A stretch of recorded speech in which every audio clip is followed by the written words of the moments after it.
CHIKADINKS. And I'm your host, Mary. And Elisa. And this is our episode number 3. Yes. And we are going to talk about what today? Today, I think we're discussing, millennial parents.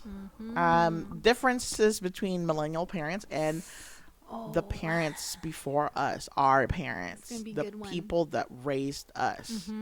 So we want to compare, things that our parents did versus what we're doing now. I mean, we're not parents, but what our fellow millennial parents are doing now, how they're raising kids. And maybe also how we would do it, or how we think we would do it. How we think we would do it. Yeah. Just keep in mind, we just want to make this light, funny, honest. Yeah. Just kind of want to do some hypotheticals. We're not here to offend anybody or presume anybody's lives. Yep. Well, we kind of are. We're kind of presuming, but we're not judging. You know, if this doesn't pertain to you, this is just our don't worry about it. Our experience. Yeah, right? Our experience, what we see. And if you know us and you think we're talking about you, probably not. I'll just assume that. Yeah. Okay. This is a wide aspect of that stuff. Well, how old are we now? I'm 37. You're 38. Yeah. And if you think about our parents at our age now, what were your parents doing? At 38, my mom already had 3 kids. Oh my God, that's right. Yeah, so she had a Kuya Mike would have been, if she was 38, he would have been 18. Right? Yes. No way. Yeah, he would be 18. Wow. Because they're 20 years apart. Yeah. So 18 and Kuya Pat would be 16 and I would be around 10. I was probably around 10. So Gabe wasn't around yet. No, one more year. One more year. So she was 38. We lived here. We lived in Hillsboro, I think at the time. Yeah. No, we lived in Aloha.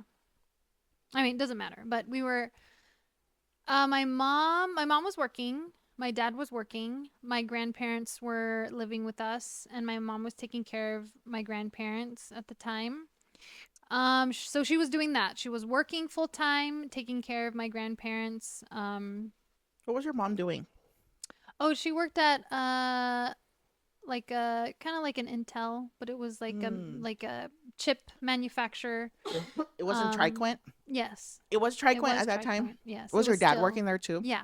Everybody, my brothers were still too young, but everyone eventually would be working for that company. So she was working.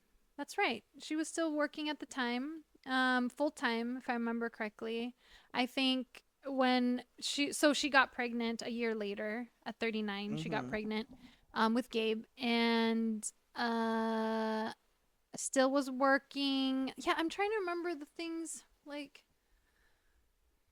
what life was like back then before Gabe was born, because it's very the good old days. No. I'm kidding. Sorry, Gabe. No, because that was such a pivotal sorry. Pivotal moment. Bleep that. In our our family's life. That was big, huge deal, because I thought my mom couldn't get pregnant anymore. What do you mean they were still having sex? No, but now I'm thinking, and I'm like, I'm 2 years away from that. You know what I mean? Girl, or a year. I'm yeah. a year away from 39. So I'm like, that is not old at all. Yeah. But in my head, at 10 years old, I was like, my mom and my parents are old. They're done. They're getting retired soon, right? That was, You're like, what do you mean she's still fertile? Huh? She could still have kids. Crazy. They're still doing it. But that was our life back then. It was, Kuya Mike was just getting out of high school, I think. Did he still have hair? Yes. Oh my God. He did. News flash. Hair, that's right. If you have a picture, just flash it right here. Right just here. Just Mr. Clean. That's all you need to know. Yeah. I don't know. Yeah, it's very different. It was a different lifestyle than obviously how we are. You know what I mean? Yeah. Very different. Yeah. But that's also like Filipino family. Like, I don't know, like what other. Well, I don't know either. You know what I mean? Yeah. Yeah. We're just speaking on our culture, I guess. So that it was separated. Like the guys would be in the garage, and then the women in the moms in the kitchen or in the dining room, just like cuento and karaoke. Oh my god, duh. Yeah, of course. Karaoke Always is such a big thing for Filipino households. Always. Yeah. Is there anything still else? Kind of now. Well, when my parents had me, my mom had me when she was 36. We're 36 years apart. Yeah. You know, I mean, from as early as I can remember, my mom worked for a little bit. I don't know what she was doing. She also had multiple hobbies. Yeah. You know, she loved cross stitch. She. Oh, already then? Yeah. During that time? She joined a bowling league at one point. Oh, yeah. She joined a bowling league. Oh, yeah, my dad did too. And cross stitch. And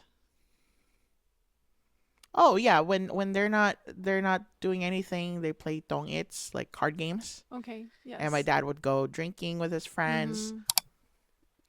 Yeah, but when you think about it, how they were and how we are now, I guess there's not really that much of a difference. If you think about it, they were playing games. Oh, okay, yeah. They were playing card games. They're playing mahjong. But we're playing board games. True. Actually, yeah. You know? That is true. We're playing a lot of board games here. Yeah. We still do karaoke. Yeah. We still drink. Yeah. You know what I mean? It's just that is true. The mindset is different. Like, obviously, when you're looking at it from a lens of a young kid as your parents, you're like, wow, that's like such grown-up shit. Yeah. But now that we're doing it, we're like, well, that's so fucking unserious. Like, why did we think they were such... We thought the world of them. Obviously, we thought they were such mature people. Yeah. But they're just doing the same things as us. Like now. Oh, I didn't even clock that. Because I was like saying, oh, it's so different how their life was compared to us right now. But I think I was looking at it in my perspective as a child. Yeah. Looking at them. Yeah. But then, yeah, like the stuff they're doing and what we're doing is the same. We just don't have kids. Right. But I don't know their lives, like, you know, what their jobs were. Were they good at their jobs? I think my dad was good at his job. Yeah. You know, who my mom's friends were. I don't remember who her friends were. Yeah. And I don't think they had much of a big freer lifestyle than you and I have, because we don't have kids. They already had a bunch of kids at that time. We didn't have to worry about a mortgage really until way later. But what about you guys? What about your parents? Did you guys own a home? Yeah, so I think by that time we were living in our first house, in Aloha? Yeah, in the first house we were living in still. Yeah, that's right.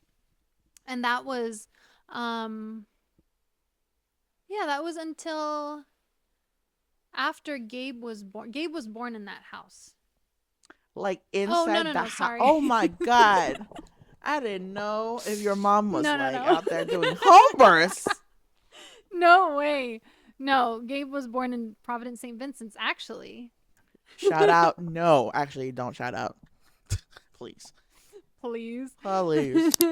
Trying to talk about your parents' lives in this kind of way is kind of weird. Because I'm like, I actually don't know what was going on. Yeah. From their point of view. Not at all. I don't know. But that's right, because we are looking at from the lens of like what we saw as a child. And like, when we were kids, we really thought that they had it all figured out. And maybe they have, but I don't think so. Yeah. When I look at my life now and how I mean, I'm not gonna say that it's freaking like unruly or anything like that, but nobody. I mean, now we know nobody really gives you all the information. Yeah. But I feel like in this time, this age, this digital age that we're living now, we are way more informed than our parents were. So if you're thinking back at how they were, they were probably more lost than we are now. And we let those people guide us. We really said trust you guys. How are we raising kids? How are our friends raising their kids now? You know, what's some observations we're seeing? That's a good one. Oh, like one big difference I see is how much how involved millennial parents are compared to our parents. Yeah. Whether it's like obviously necessity, you know, back then, both my parents, well, they were working, and I don't think they knew what involvement meant, you know, to the kids. Yeah. So now I see a lot of involvement, like, you know, to sports too, like doing sports even. Like for us, sports wasn't a thing. It wasn't a thing to do. You know, like the extracurricular stuff was like extra money. Yeah, especially for Asian parents. Yeah. Like, nah. No. You know what I noticed too, millennial parents, yeah, so the involvements definitely way more involved. Very much more like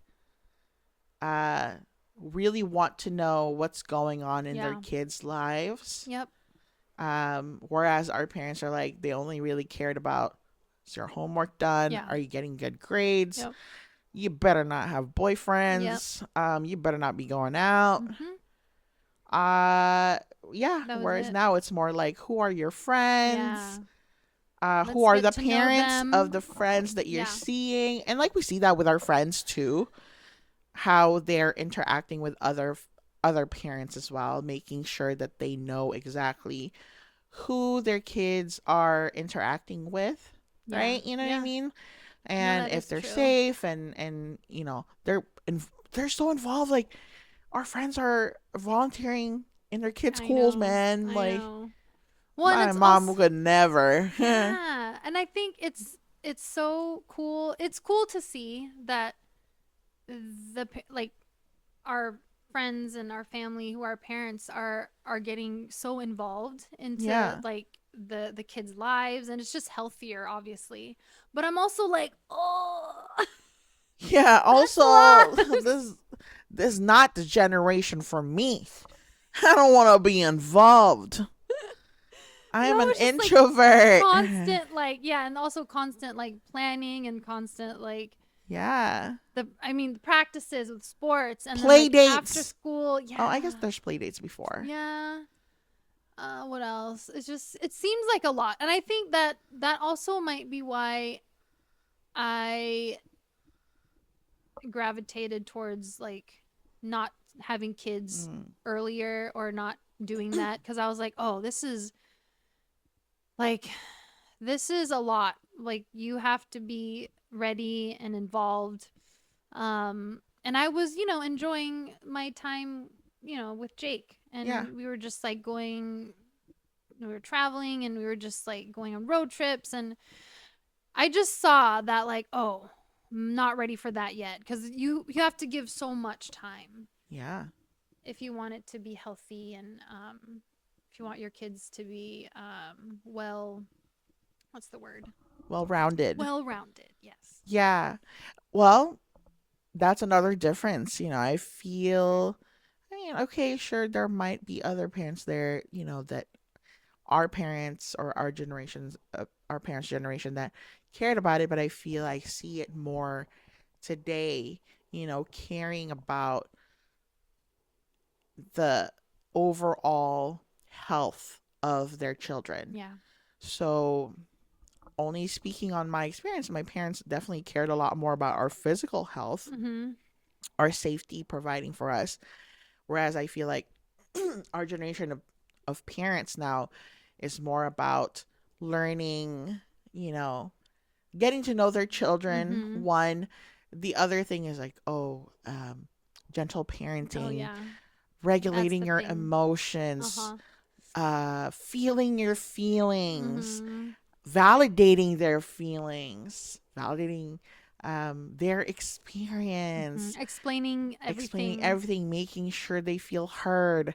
There's so much of that says that, we're trying to maybe correct or do the things that we never got from our parents, and now we want to change that to the children that we raise today. But do you think that sometimes that could maybe go overboard? Oh yeah, I mean, like, I feel bad saying that, just because I'm not a parent, so I don't know what how easy or how hard that would be. But it just feels like we're trying, from what I see, and this is also seeing online stuff, and how it takes I don't know. I feel like depending on the age of the child, right? Depending on their age, their capacity to learn and capacity to like understand. If we're talking about developmental age stuff, I think there is a certain age where the gentle parenting works best, and when it's just like you're doing too much. You know what I mean? Like they're one. Like, right, like you feel your feelings to a 1-year-old, and like they can't even everything. You can't even explain anything to a 2-year-old.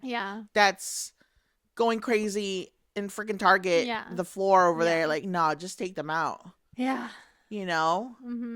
can't explain your way out of that.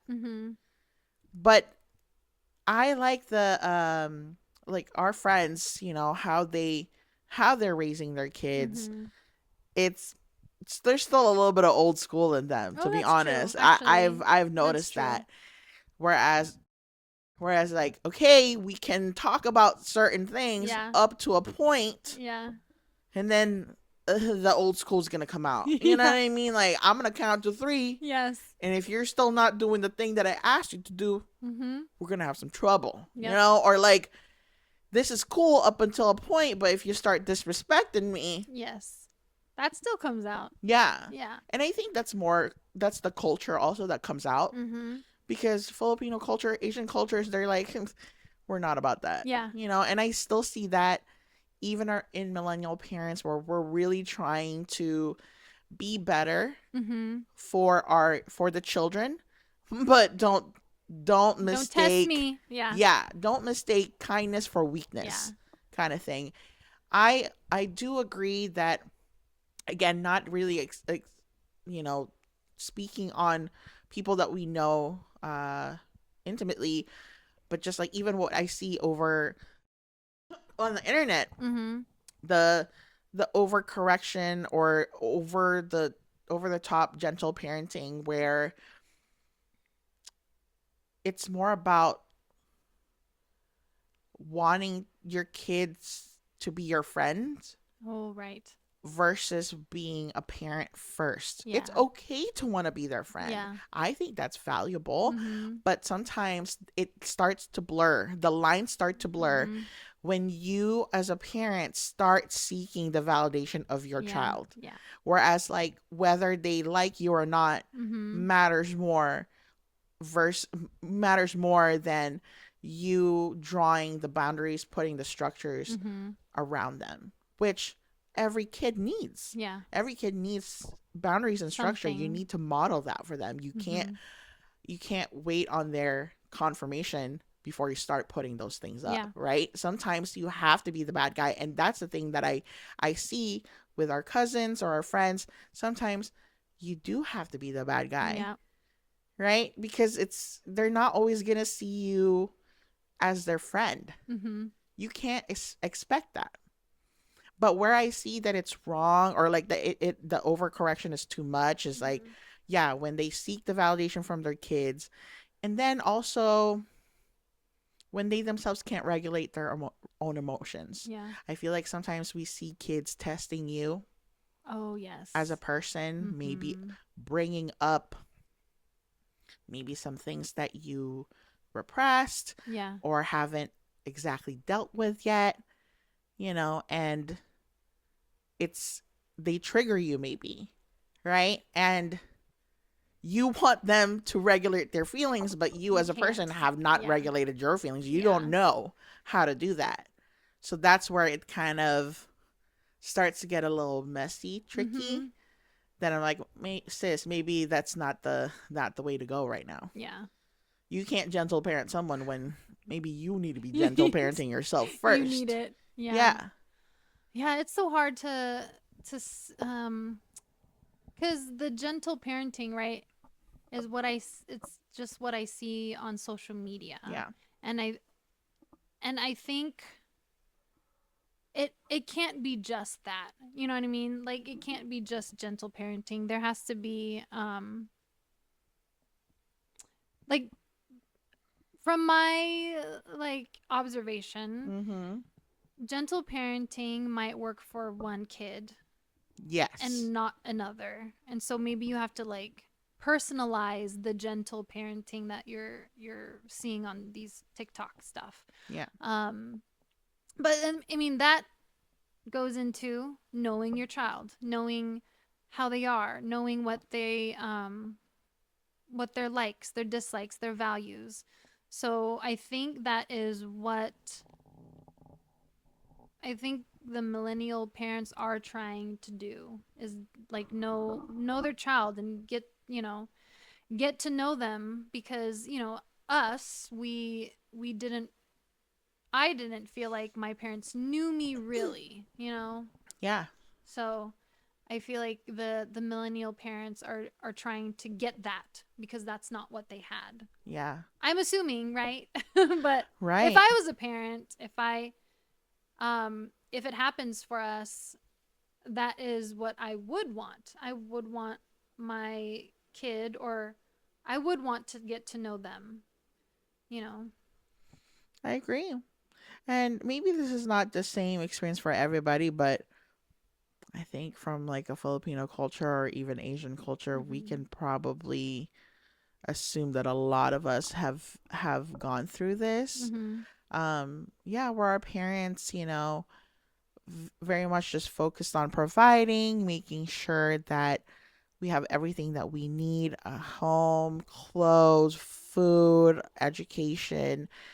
But it's more of like a package deal. All the kids get the same treatment. The same thing, yeah. Everybody gets it. And once you're done, once you finish college, whew, they are done. Yeah. They've graduated. They've done everything that they could do. Mm-hmm. Whereas now we're wanting more of an individual treatment. I see some of our cousins like take their kids out on like a one-on-one date and getting to know them, and wow, I love that. I mean, I wish I had that with my family, but at the same time, again, when you're looking at generations, maybe my parents didn't have the time for that. They were raising a bunch of kids.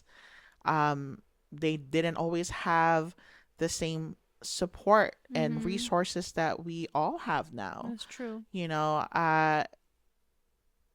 Yeah, they also migrated like to a new country, navigating a new culture. Actually, that's huge. That is big. So it's like a part of me is just thinking, oh, we just got to get through this. Yeah. Just got to get them all out. Not out, but like just got to get them all out of college. Just crank it up. And maybe like in their eyes, they were giving something that they didn't get. You know what I mean? Like, absolutely. It's like they were already doing more than what their parents did for them. Absolutely. You know what I mean? So. And I hear that a lot. And that's gonna be a really good topic for another time. Yeah. It's just like there's just so many things that I would want to talk about in terms of parenting, how our parents parented us. When you're parenting out of necessity or scarcity, and how that could breed like resentment and all that stuff. That's that's a whole nother topic, but I think that's a good one to discuss. Yeah, eventually. Yeah, but in terms of individualizing, getting to know your kids, millennial parents, man, y'all are doing it. I see that. I love that. I'm learning from that. Even with us as titas, as aunties, we're doing that to our nieces and nephews, and we take them out on dates too. Yep. We ask about their lives. We're very much involved in everything that they're doing. You can name so and so's hobby versus like another person's hobby. You know what I mean? Yeah. You know their friends over their friends. We're that involved. I also love that the parents that I see, they are still doing stuff for themselves. They're not sacrificing things. Yes. You know what I mean? I think our parents, maybe that's why when I look back, I was like, what was like my parents doing for fun, or the hobbies or things like, I don't really remember that part of their individuality, because I think to them they just let it go.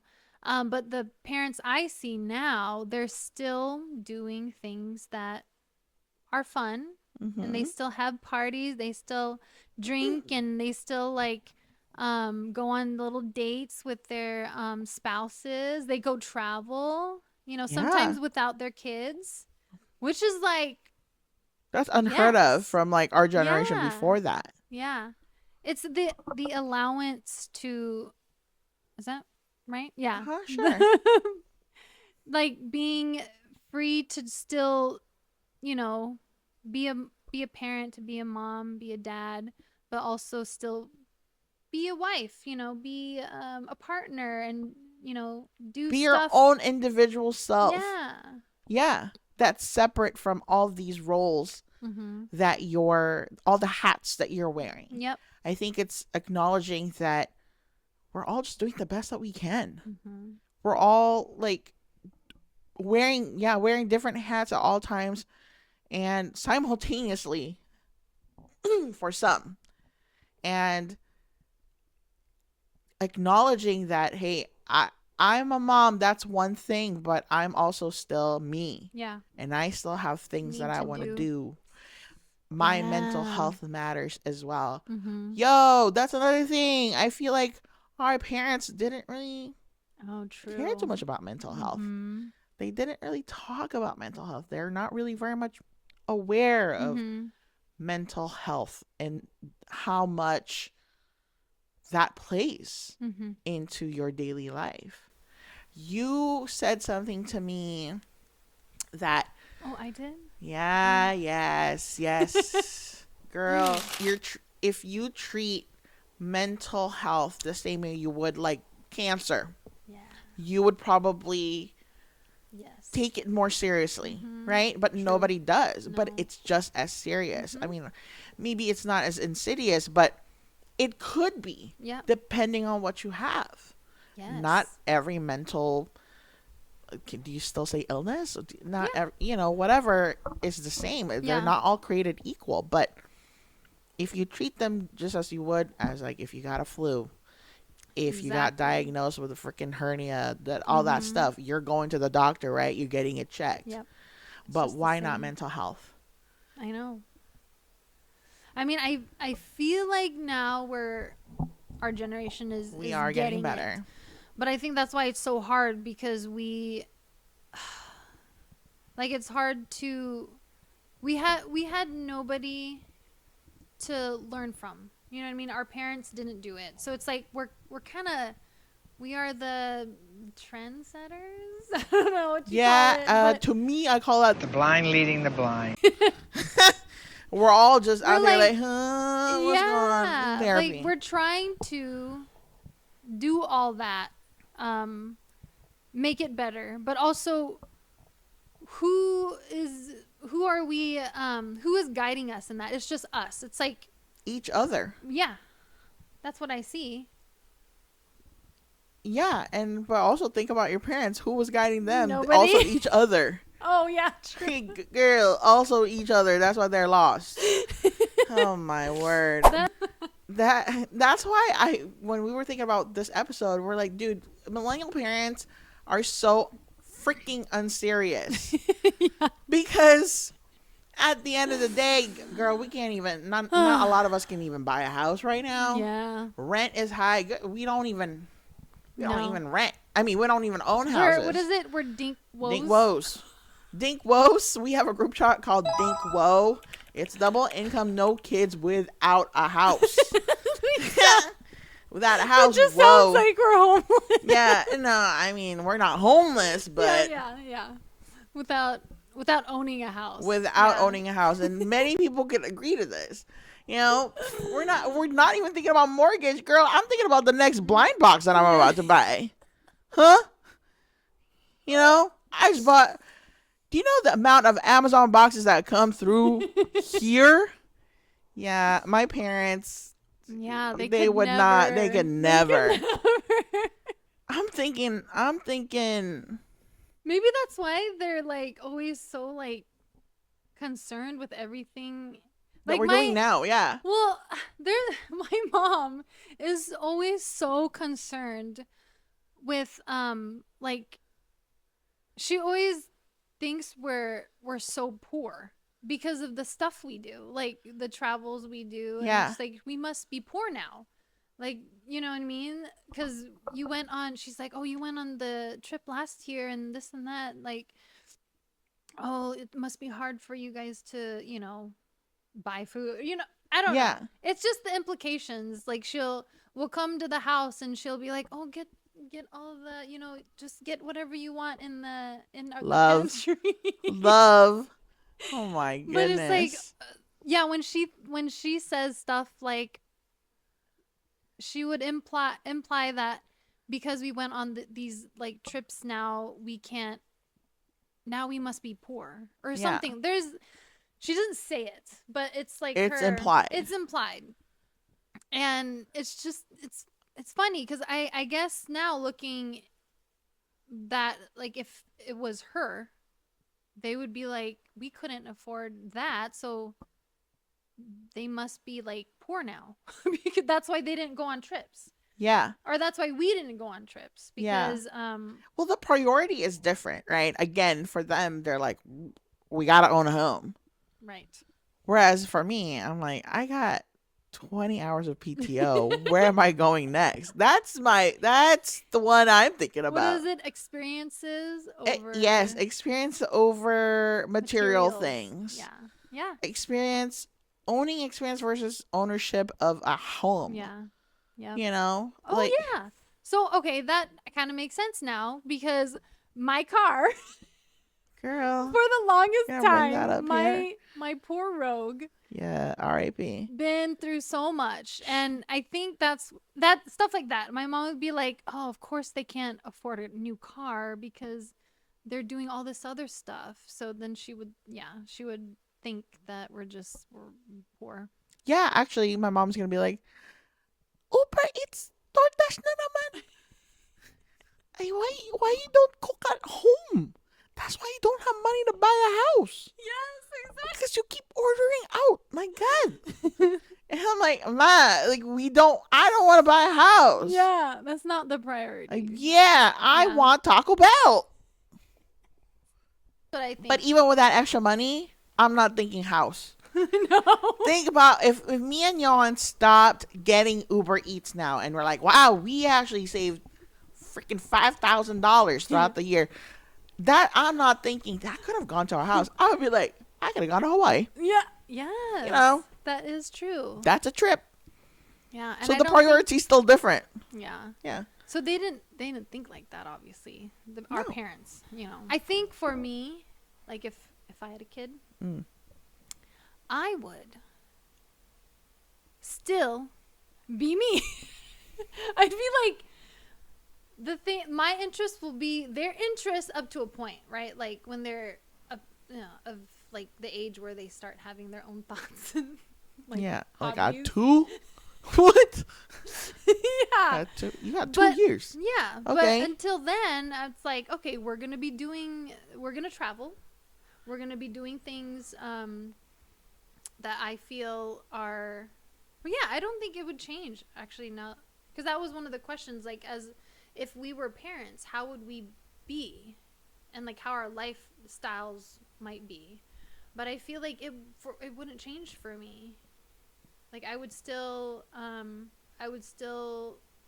travel a lot with the kid.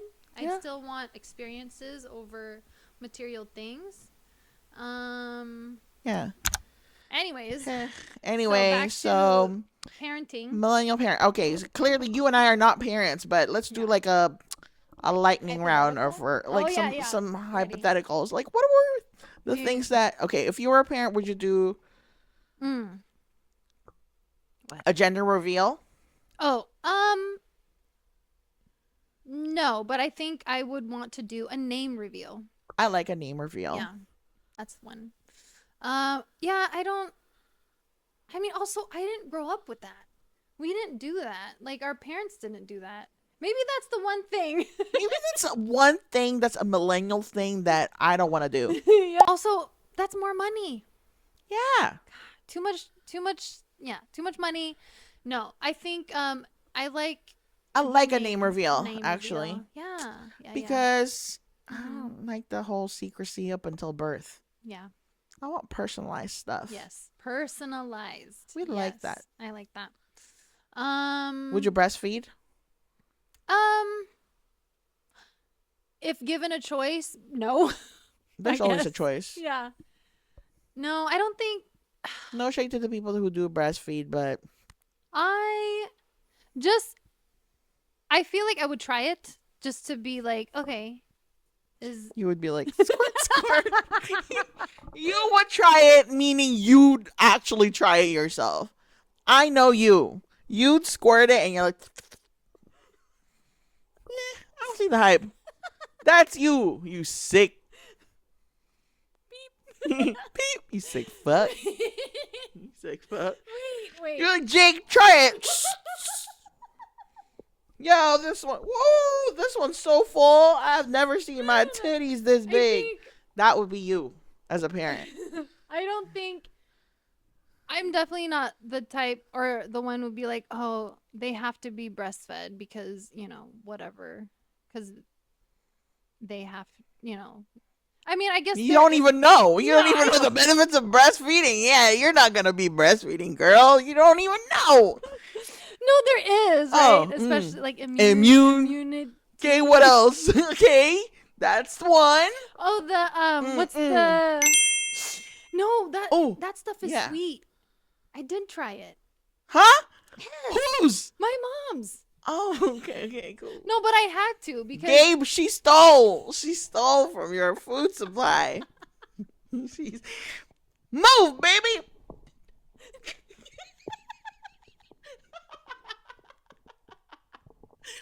Move. It's his turn. Funniest person I know. Oh my God. Okay, so sorry, Gabe. That was. So your mom. So you tried breast milk from your mom. No, because you put it in the bowl. The bowl. Wait, what? What did you put in the bowl? The fuck? Huh? No. When you pump it, you put it in the cup, and then you warm it up. Mm-hmm. No, you don't warm it up. What do you warm up? You put it in the fridge. What? Milk. Okay. So you pump. My mom would pump. Yeah. Yeah, so she would save the extras. Yeah. Right, in the fridge. Because she went back to work. Right. And so I would have to get it from the fridge to feed Gabe. But you drank from his supply. Too. Why? Because you test the temperature. Oh. You would, warm it up. You warm it up. Yeah. You go like this. Like what? Like a fucking salt rim? Like taking a shot of tequila? You're like, Okay, good. Sometimes I would have to do it from the actual bottle so that, you have to feel if it's too hot. It's sweet. Happy to report, it's sweet. It's sweeter than obviously milk, like whole milk, but it's good. Oh, nice. Good. It's pretty tasty. Good to know. So, would I breastfeed? You would feed yourself with your own breast milk. Move, baby.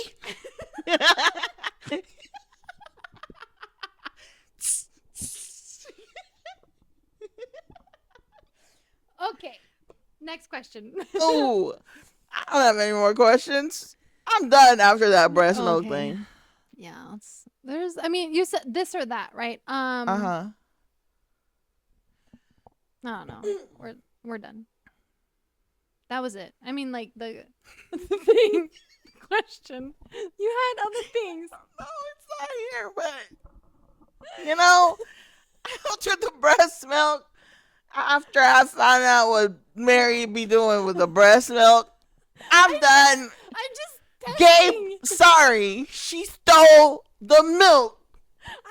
Your growth is stunted. You were the Jasper.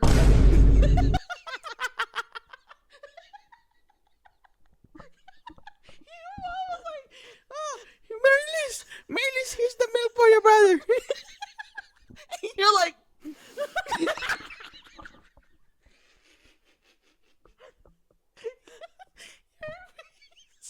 your face is like, it's for Gabe. It's for Gabe. I'm like, we should go for a walk.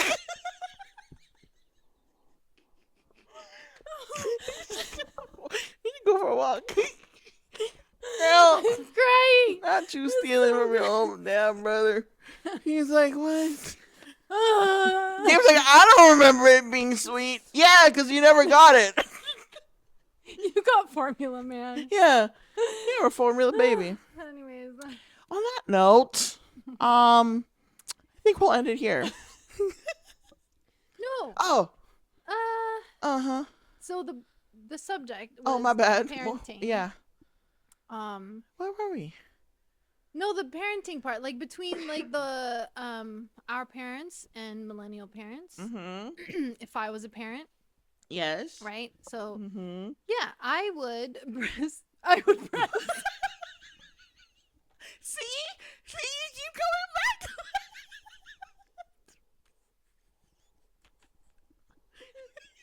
Why are you so obsessed? Freaking Jasper. Breast. Did somebody say breast?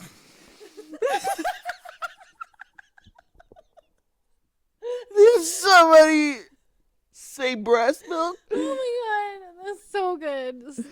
See? Yeah. Thinking about it. Yeah. No, that's a good ending. That's a good. You know what? We'll end it here. Shout out, Mom. Shout out, Gabe. Okay. Ooh. Yeah. Anyway, that was a good laugh.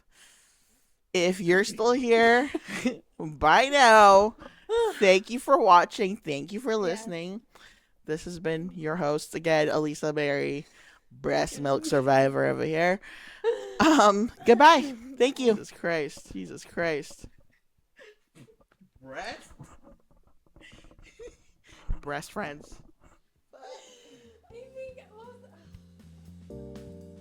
No, I was trying to say. Yeah, what were you trying to say? I was gonna end it with okay. Would you breast milk?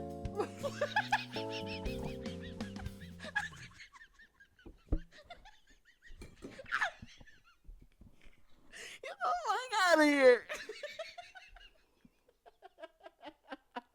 See? Yeah. Fucking Jasper.